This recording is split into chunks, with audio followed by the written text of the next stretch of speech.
So for all of the people who aren't ARMYs, let me explain why BTS decided to do this right now and why the fandom is actually so supportive of it. If you didn't know, South Korea has a mandatory military enlistment of 2 years for all able-bodied men. A couple of years ago, the government made an amendment that said that men had to enlist by the time they were 30. And this was because a lot of men were deferring it because obviously they wanted to get their career settled before they went to serve. And the government was like, no, we want you to serve when you're at your physical peak, so you have until the time you're 30 to officially sign up. Jin turned 30 last year, but he got a military exemption last year so that he could do BTS activities this year. He was supposed to enlist this December. But since 2018, when BTS started to gain international popularity, the South Korean government has been talking about possibly granting BTS a military exemption. And this is because the group's success had been significantly contributing to South Korea's economy. And throughout this whole time, BTS were being really careful with what they were saying. Because a K-pop boy group has never been granted a military exemption, so this was an extremely controversial topic. They would just say, we're prepared to fulfill our duty. But ARMYs had a lot of hope that the South Korean government would actually grant them the exception. So the years go by and BTS keeps getting bigger and bigger.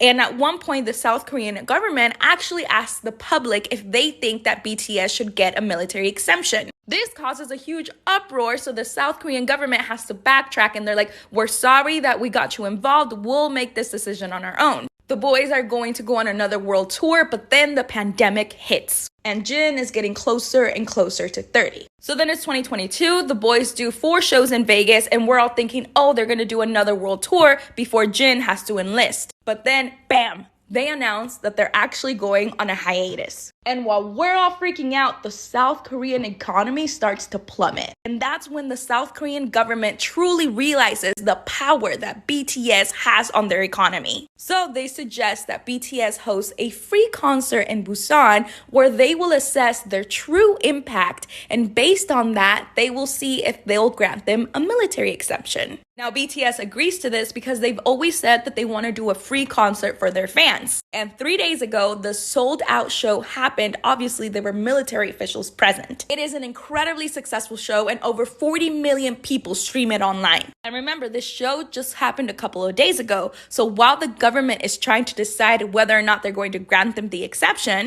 BTS's company drops this official announcement where it says that the boys have decided that they will fulfill their mandatory military service. They got tired of the government just playing around with their future, so they decided to take it into their own hands. And in the process, they embarrassed their politicians. This is their choice, and this is why we 100% support it.